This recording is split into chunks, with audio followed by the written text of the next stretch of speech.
Boa noite. Mais uma vez estamos juntos para o nosso bate-papo, discorrer sobre um tema que me foi sugerido e que acho que se move em cada um de nós. Mas antes, o nosso velho convite para uma reflexão, para um momento de introspecção, um convite à autocontemplação, aquietando um pouco mais a nossa mente. Então, eu convido vocês a se organizarem melhor aí no sofá, na cadeira, na mesa, encontrando uma postura mais confortável,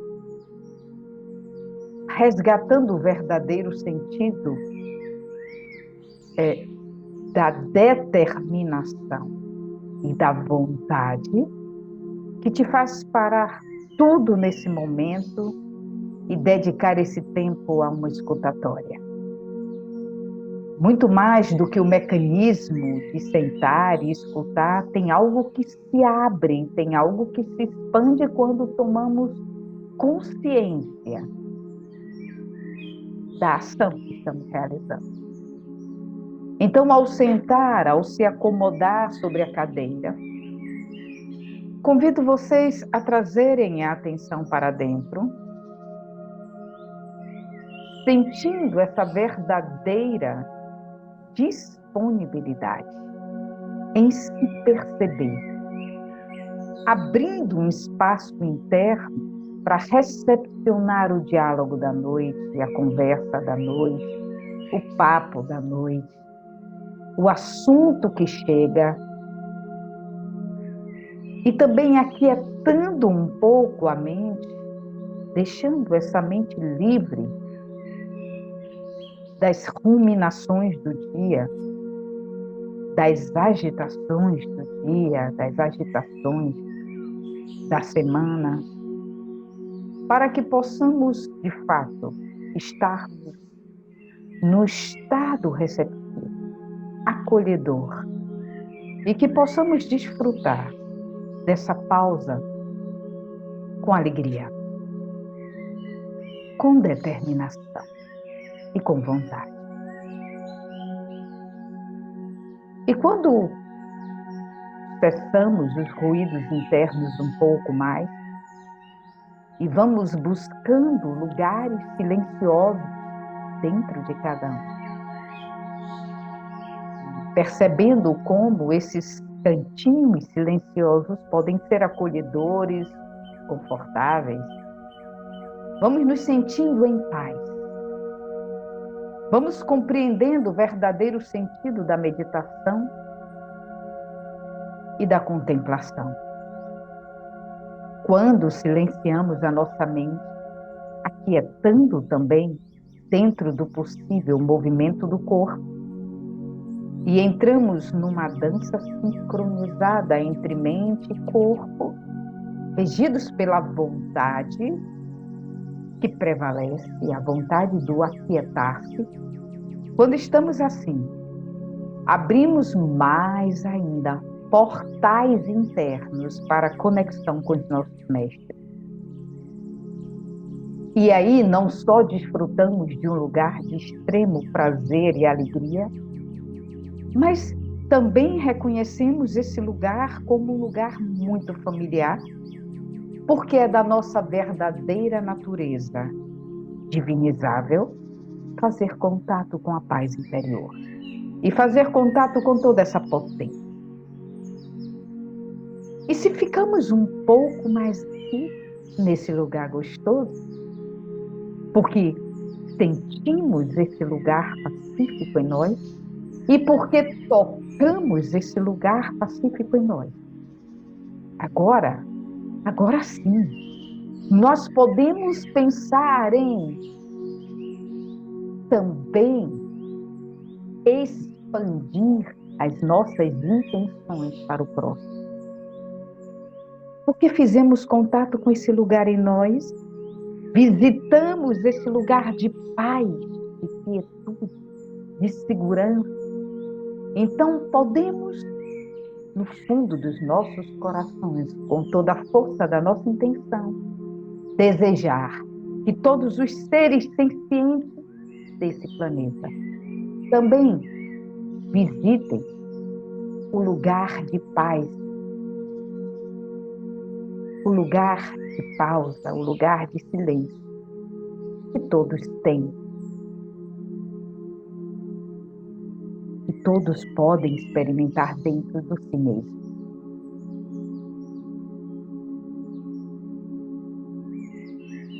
Desejando que essa energia que experimentamos agora alcance todas as mães, todos os pais, todos os filhos, todos os netos, todos os seres sentientes.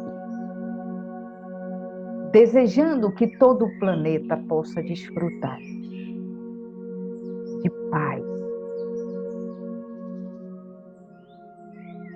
Desejando que todos os países, que todas as pessoas, que todos os seres experimentem a paz. E que essa energia se expanda em todas as direções. Para fora, mas que também pulse dentro de cada um. E aí vamos trazer as nossas mãos unidas em Pranam, vamos inspirar e vamos iniciar o nosso encontro vibrando o mantra 1, 3 vezes.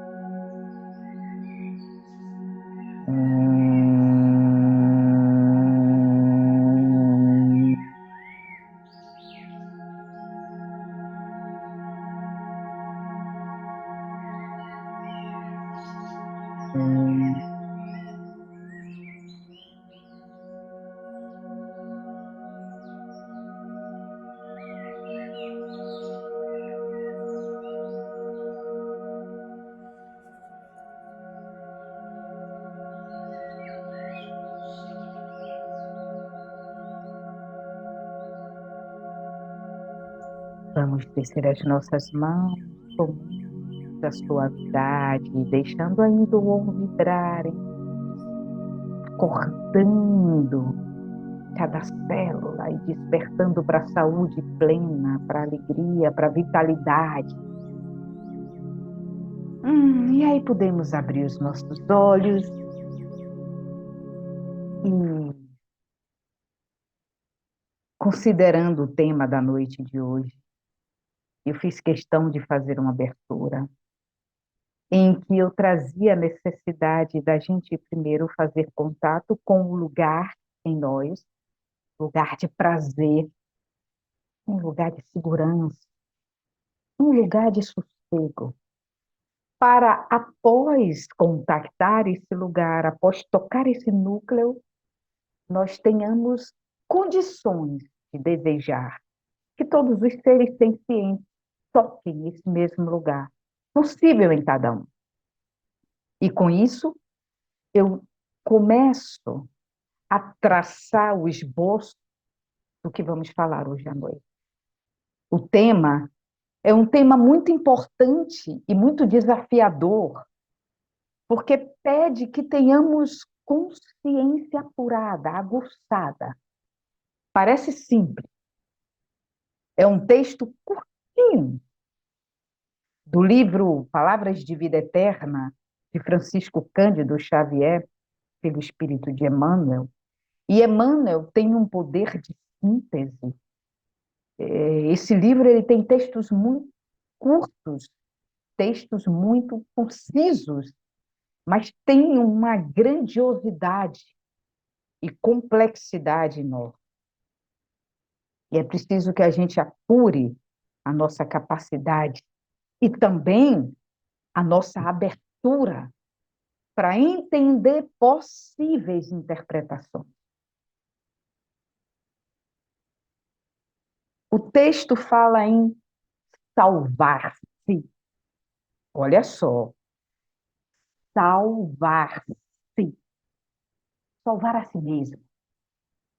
E Emmanuel, nesse texto conciso, ele fala que salvar-se, a importância do salvar-se no processo, e é o fazer contato com a sua potência, que é o fazer o contato com sua autodisciplina, que é fazer o contato com todas as forças e ferramentas possíveis, inclusive com os desafios, com as nossas tendências, disciplinando essas tendências que às vezes nos arrastam para outros caminhos. E é preciso que primeiro a gente faça o resgate do si mesmo, entendendo que salvar o outro é um processo de educação e de exemplo. E aí a gente pode andar um pouquinho em outras direções, ampliando o sentido desse entendimento dentro do que é possível para a gente. E o Emmanuel traz uma reflexão, porque tem uma frase que marcou a minha vida, de um mestre dizendo para o discípulo: eu vou fazer com você o mesmo caminho que eu já fiz sozinho um dia. O que é que esse mestre quer dizer para esse? Eu vou estar com você num caminho em que eu já fiz. Passar por estradas que eu já passei. Falar sobre coisas que eu já metabolizei, que eu já compreendi. Por isso ele é um mestre. O que Jesus fez conosco, no sentido do salvar, não foi nos torcer por um lado com agressividade, com impetuosidade, dizer, vocês não estão vendo? Jesus simplesmente viveu a vida dele, salvando-se dos próprios riscos inerentes a estar encarnado, materializado,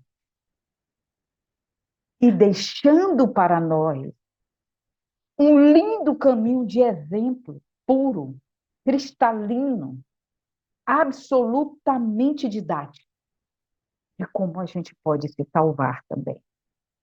Jesus é um mestre, é o Cristo.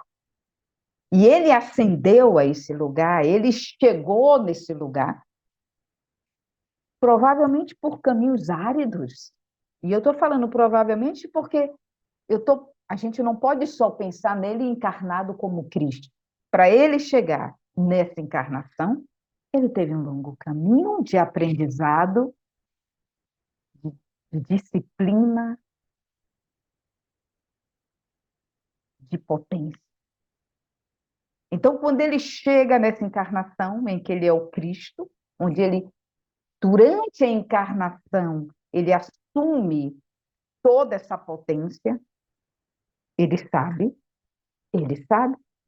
os desafios que ele enfrentou, as dores, os medos, as orações, as meditações em silêncio no deserto, para que ele não sucumbisse à força da materialidade, à força do instinto, à força dos sentidos, que nós experimentamos em outro nível e que não temos ainda a potência dele, mas que ele, com muito amor, nos deixou o caminho. Quando Cristo salvou,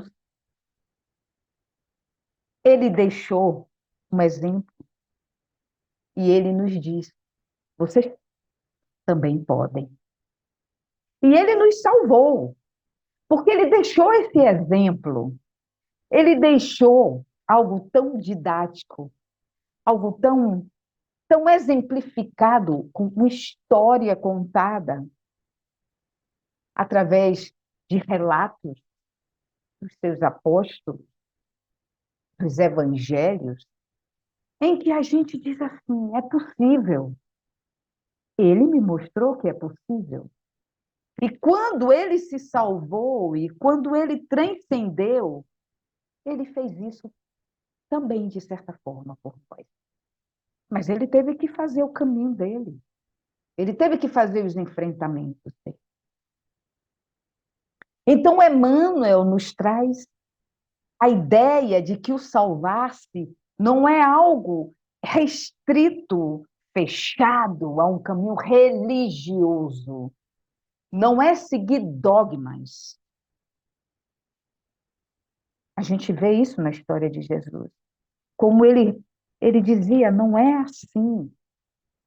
Não é dessa forma, mas expandindo a mente em direção a uma espiritualidade maior, expandindo a supraconsciência, através de uma meditação e através da exemplificação, através do cuidado nas ações, através do contato direto com Deus, através da nossa responsabilidade em querer fazer diferente, em querer nos tornar mais próximos do exemplo. E Cristo fez isso. E ele superou todas as dificuldades. Com isso, ele deixa para a gente um recorte extremamente poderoso do que nós podemos também fazer. Claro, nós não temos ainda a potência, não temos ainda a compreensão, nem a inteligência espiritual dele, mas ele teve toda a boa em nos ensinar o caminho. E aí a gente precisa entender que ao longo da história, da forma como algumas coisas foram interpretadas e considerando também, logicamente, as traduções de textos em aramaico, uma língua dificílima, uma língua morta, as traduções e o entendimento de quem deixou escrito, porque não é só o que foi visto, é a interpretação de quem assistiu ou de quem ouviu. Os evangelhos são isso, né? Escutei, né? Não necessariamente estive lá, não necessariamente conheci o Cristo, mas olhe, estou fazendo contato com algo, e isso foi importante para que a gente tenha acesso a esse conteúdo.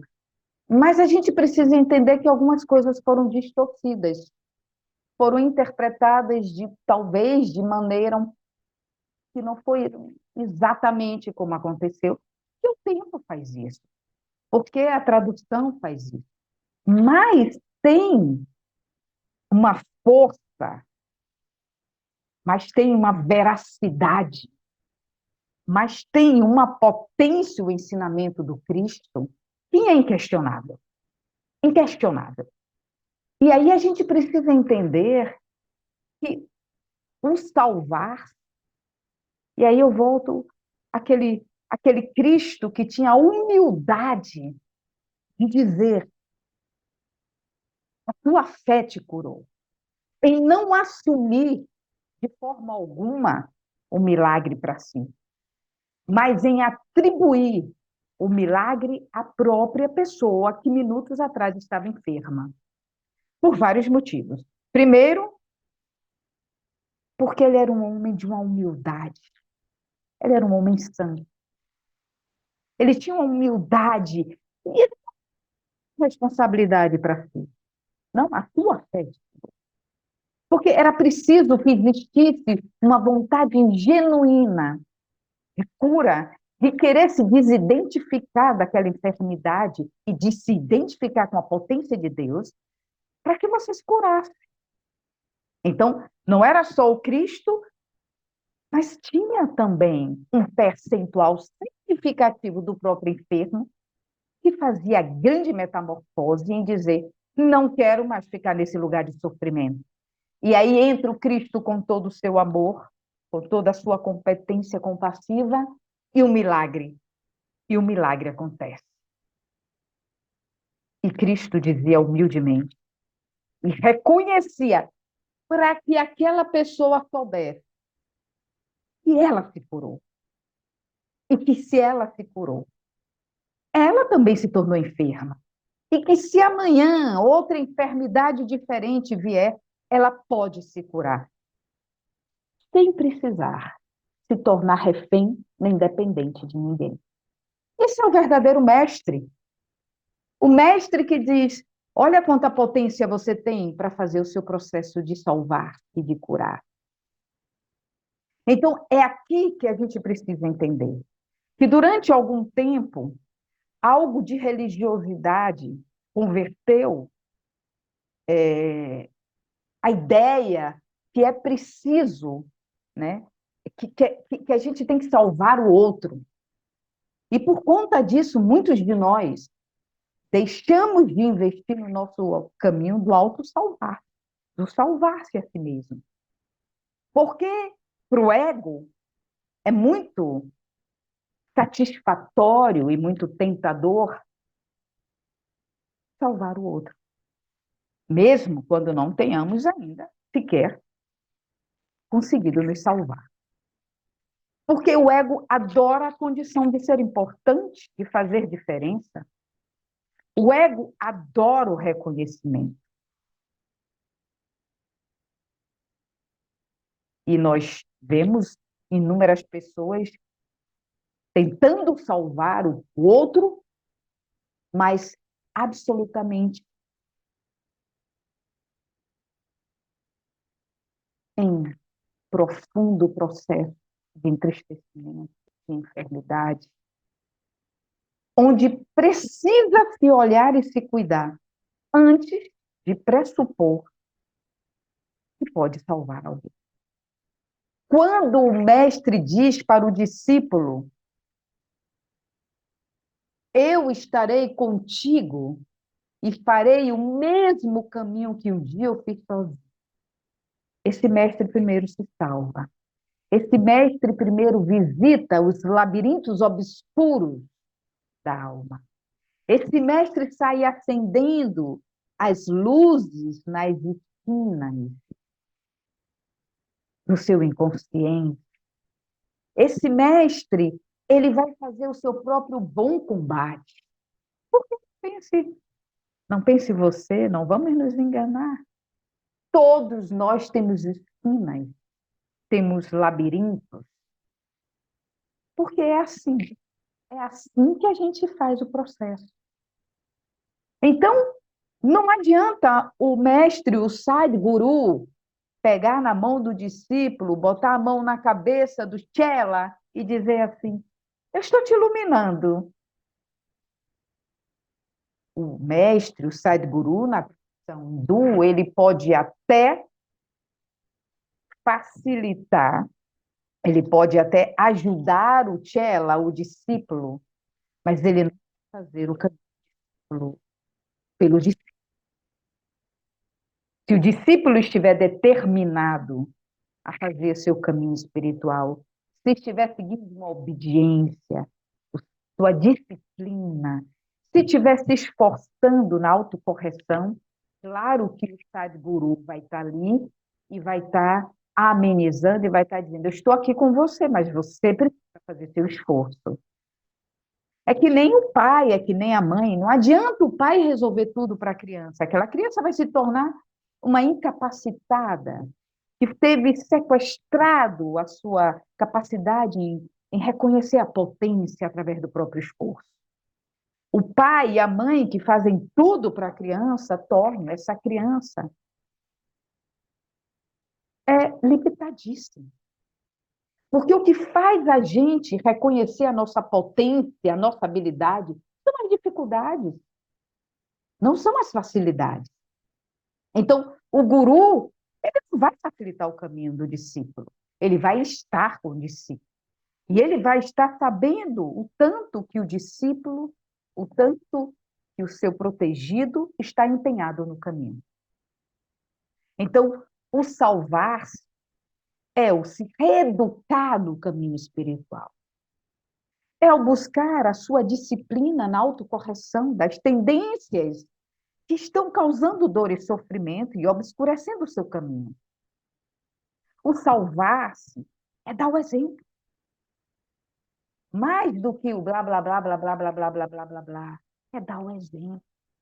Claro que nós não estamos incólumes a ter baixas, a ter dor, a ter medo. Isso faz parte da porção humana e faz parte do processo de educação espiritual e de educação psíquica também, e de educação energética.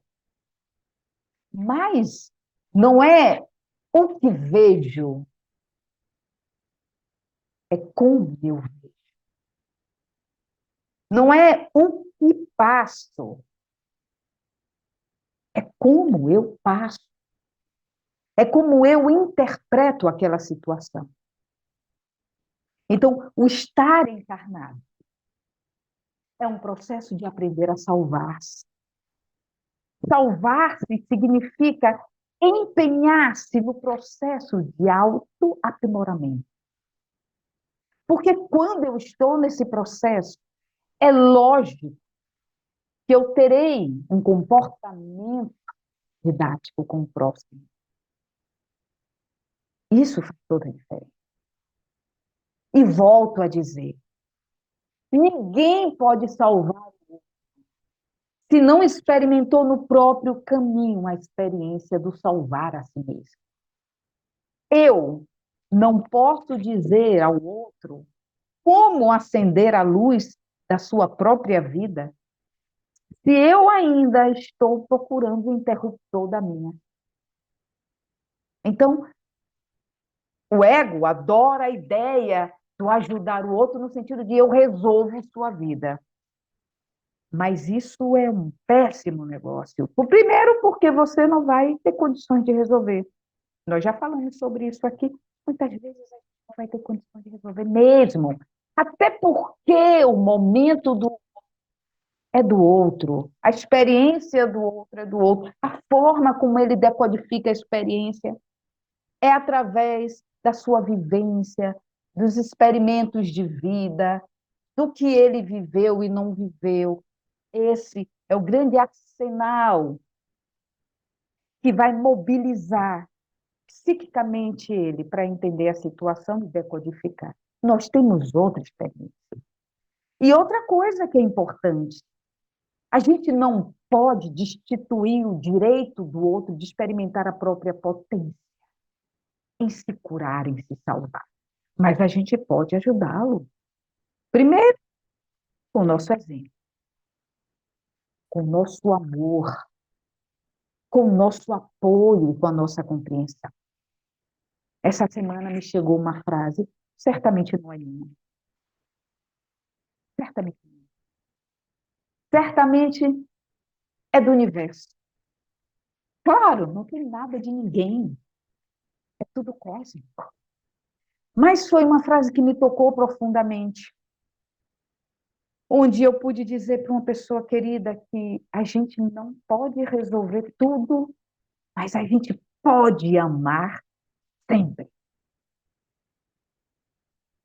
Isso nos lembra que a gente precisa deixar o ego de lado, porque o ego adora resolver coisas, que a gente pode deixar o ego do lado e pode trazer a alma para uma escutatória onde o amor é o que vai mobilizar enormemente a energia sua e do outro, para que essa união promova o encorajamento do outro em fazer o movimento necessário e encontrar o seu caminho.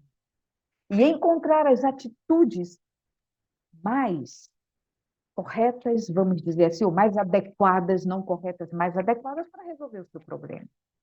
Uma oração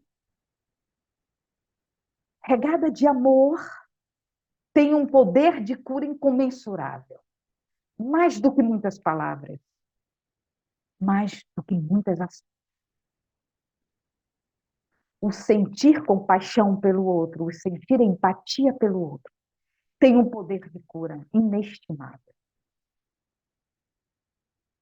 Mas é preciso que em algum canto do nosso labirinto já tenhamos sentido compaixão e empatia por nós mesmos E, de novo, precisamos tocar essa experiência em nós.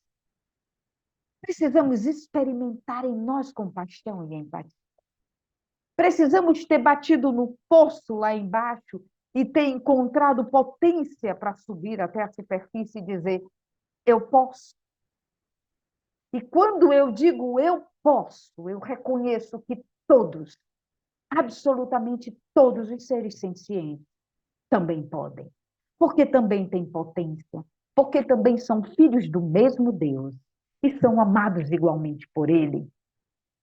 Eu preciso reconhecer que o outro é tão especial quanto eu me sinto especial nessa grande família cósmica. E somos iguais. Estamos vivendo experiências muito próximas. Estamos submetidos às mesmas leis de materialidade, ao medo.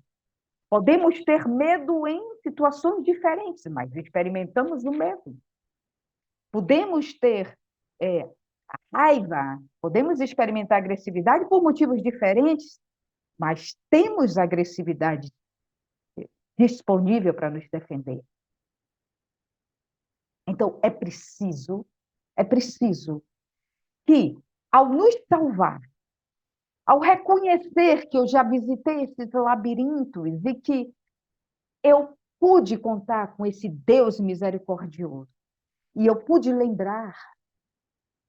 lembrar da experiência do Cristo aqui, do lindo ensinamento que ele deixou, do grande amor que ele sentiu por cada um dos irmãos, da capacidade de resiliência que ele deixou para nós, expressa através do caminho até o Calvário, e de outras coisas importantes que ele passou, e de outras lições lindas que ele deixou. Eu tenho o exemplo dele de que é possível, ao me aproximar de Deus, ao me aproximar do outro, do meu irmão, ao me aproximar da minha própria humanidade, tocar o divinizável em mim e descobrir a potência que eu tenho no meu coração e na minha mente. Eu me salvo. E ao me salvar, eu estou oportunizando, através do exemplo e do meu empenho disciplinado, que outras pessoas possam buscar o mesmo caminho. Quando eu estou em um lugar escuro e acendo uma luz, a primeira pessoa a receber a luminosidade, quando eu estou no lugar escuro, por exemplo, e acendo uma vela na minha mão, a primeira pessoa a experimentar a luminosidade sou eu. Mas essa luminosidade, ela se expande num perímetro onde alcança um espaço para além de mim e outras pessoas vão se beneficiar. Esse é um exemplo muito clássico de que eu preciso me salvar para me tornar elemento de ajuda ao próximo. Eu preciso visitar determinados lugares e caminhos e experiências e não sucumbir e conseguir processar a experiência para que eu possa falar sobre isso. Uma pessoa que nunca sentiu dor não sabe, não consegue muitas vezes ter empatia pela dor do outro, porque não experimentou. E na nossa condição ainda muito humana, a gente precisa experimentar para que a gente diga: ah, puxa, eu faço ideia do tanto que pode ser doloroso para você. Uma pessoa que não experimentou a vida na sua integralidade, que não passou por experiências desafiadoras, sabe, não é por maldade, mas ela não experimentou. Aí, o Cristo de Deus, o Cristo, um homem, um espírito com a luminosidade intensa, teve uma vida duríssima aqui na Terra. passou por diversas situações desafiadoras. O Cristo, para deixar como exemplo nossas possibilidades.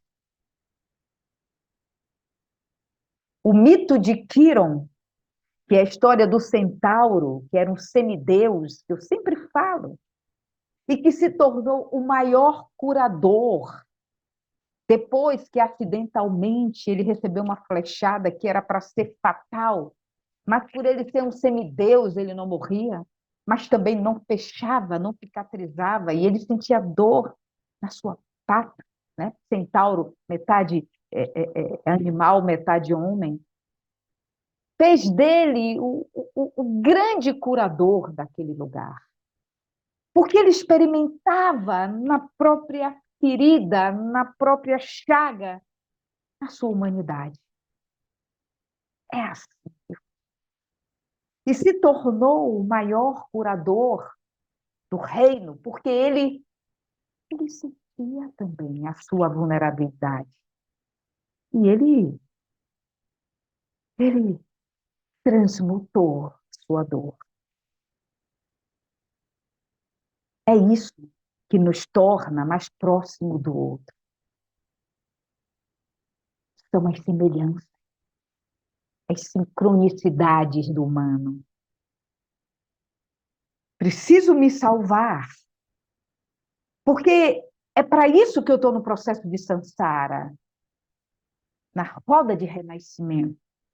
Eu preciso chegar e preciso voltar melhor, senão não tem função tantos renascimentos. Eu preciso me salvar. Esse é o objetivo do processo reencarnatório.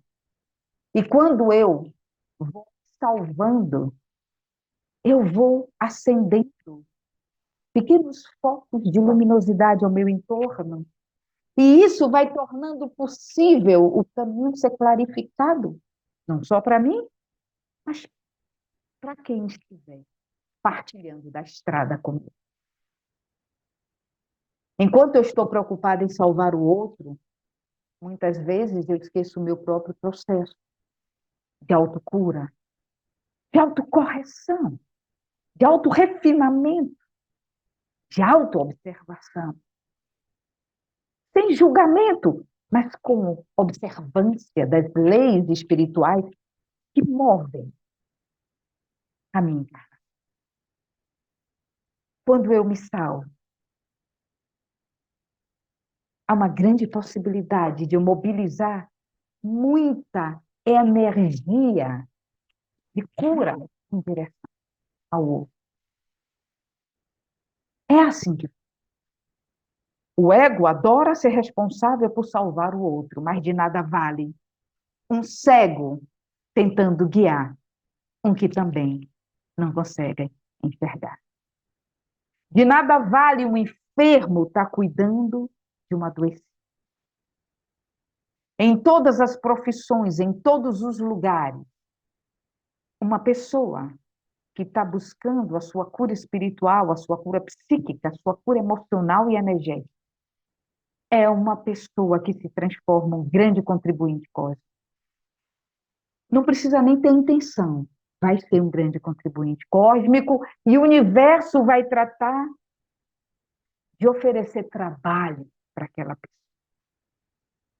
Porque o universo está precisando de trabalhadores empenhados em curar, em salvar, para fazer parte do grande exército de cura, sobretudo através da própria experiência e do exemplo. Que nós pensemos sobre isso. Tem o mérito em querer salvar o outro, mas é preciso que tenhamos experimentado esse processo nas nossas próprias vidas. Tem mérito em querer aliviar a dor do outro? Claro que tem. Mas quando a gente passa pelo processo de compreender a natureza da nossa própria dor, a gente deixa de sentir algo muito truculento, muito sofrido com relação ao outro e passa a honra a experiência do outro, compreendendo que o mesmo Deus que eu proclamo como sendo o meu grande grande mestre, ele é justo, não tem nada de errado. No cosmos, tudo no universo obedece à lei de causa e efeito. Tudo no universo é aprendizado, é experiência de transmutação. Eu não posso abrir a boca e clamar a Deus, Deus, obrigado a Deus, porque está tudo no nome de Deus, Deus resolve tudo. E eu não entendo. Existe uma organização cósmica que obedece à lei de causa e efeito. Eu escolho, eu vou ter frutos dessa escolha para administrar. Sejam frutos doces, sejam frutos amargos. Todos nós somos frutos das escolhas que fazemos. Escolhas. Reagir no trânsito. Como dar uma resposta. Como acordar de manhã. Nós estamos escolhendo. O universo, ele observa. E o fluxo natural dos acontecimentos faz com que as experiências de correção nos alcancem, para que a gente otimize a nossa estadia aqui, nessa experiência planetária. Pensemos sobre isso. E coloquemos mais energia no nosso processo de autocura e do salvar. Entendendo o exemplo dos grandes mestres, sobretudo no nosso Mestre Jesus Cristo de Deus. Lendo e relendo a sua vida e compreendendo o grande exemplo deixado. Que maravilha! Fica tudo mais fácil quando a gente sabe e tem esse exemplo para seguir. Que tenhamos uma noite maravilhosa, de grandes reflexões e questionamentos, e que possamos nos encontrar em breve. Muito obrigada pela atenção de vocês, uma boa noite e até o nosso próximo encontro. Om Shanti, muita paz nos nossos corações e mentes. Até a próxima.